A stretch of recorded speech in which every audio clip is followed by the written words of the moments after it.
Pour quelques jours, la ville russe de Kazan, capitale du Tatarstan, est devenue le centre de la politique mondiale. Des délégations de 36 pays sont venues au sommet, dont 22 étaient représentés au plus haut niveau. Le président chinois Xi Jinping, le premier ministre indien Narendra Modi, le dirigeant turc Recep Tayyip Erdogan et le secrétaire général de l'ONU Antonio Guterres. Ce ne sont que quelques-uns des dirigeants qui se sont réunis à Kazan. Les BRICS sont un groupe de grandes économies émergentes formées à l'origine par le Brésil, la Russie, la Chine et l'Inde. Aujourd'hui, il comprend 10 pays membres et il y a plus de 2 douzaines de pays qui ont exprimé leur envie d'y adhérer. La Turquie, membre de l'OTAN, est l'un des pays qui souhaite rejoindre le groupe.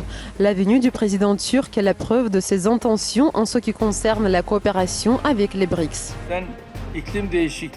Aujourd'hui, nous constatons que nous sommes confrontés à un très grand nombre de défis allant de la sécurité au terrorisme, en passant par le climat et l'alimentation. C'est pourquoi les BRICS, qui nous permettent de coordonner nos positions sur ces questions, revêtent une importance particulière en cette période. Il est indispensable d'essayer de trouver des solutions aux problèmes en utilisant notre intelligence collective et en impliquant tous les membres. Les BRICS apportent une contribution inégalée à la construction d'un nouvel ordre mondial juste.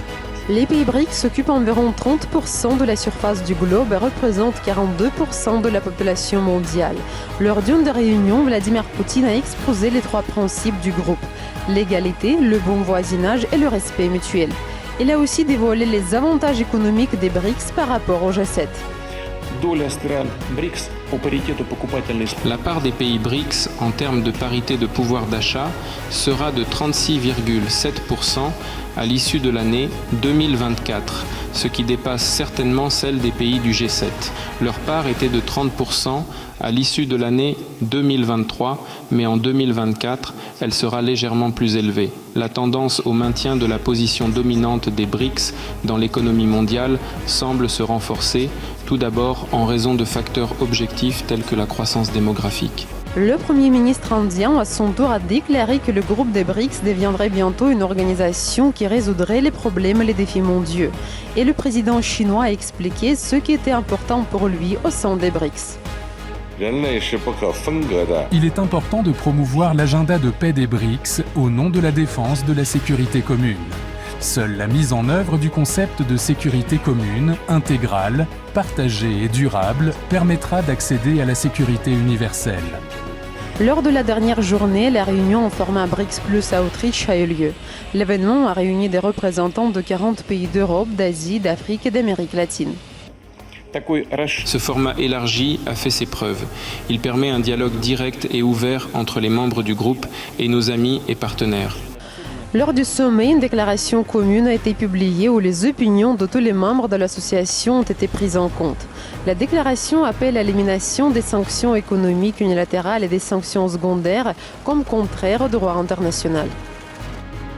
Nous sommes profondément préoccupés par l'effet négatif des mesures coercitives unilatérales illégitimes, notamment des sanctions illégales, sur l'économie mondiale, le commerce international et la réalisation des objectifs de développement durable. Ces mesures portent atteinte à la Charte des Nations Unies, au système commercial multilatéral, au développement durable et aux accords environnementaux. Elles ont également une influence négative sur la croissance économique, l'énergie, la santé et la sécurité alimentaire, ce qui entraîne l'aggravation de la pauvreté et des problèmes environnementaux. En marge du sommet, le président russe a tenu presque une vingtaine de réunions bilatérales. Celle avec son homologue turc est tombée le jour de l'attentat à Ankara. Je voudrais exprimer mes condoléances suite à l'attaque terroriste. Les médias parlent d'un acte terroriste en Turquie. Vous savez ce que nous en pensons. Nous condamnons fermement tout comportement de ce type, quelle qu'en soit la motivation. Les médias occidentaux ont suivi de près le sommet de Kazan et n'ont surpris personne avec leurs gros titres.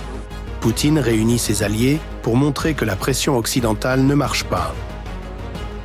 L'Occident veut que Poutine soit isolé. Le sommet majeur dont il est l'hôte montre que Poutine est loin d'être seul. En organisant le sommet des BRICS, la Russie montre qu'elle n'est pas un paria. Ces 3 jours ont montré que non seulement la Russie n'était pas isolée, mais au contraire, elle est entourée de partenaires et d'amis fidèles, des pays qui ouvrent la voie à un monde multipolaire et comme nous l'avons vu le font avec succès.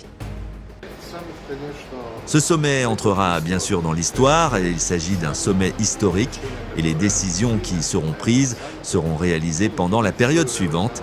Je suis sûr qu'au cours des 10 ou 20 prochaines années, sur de nombreuses plateformes économiques dans le monde, les résultats de ce sommet seront analysés.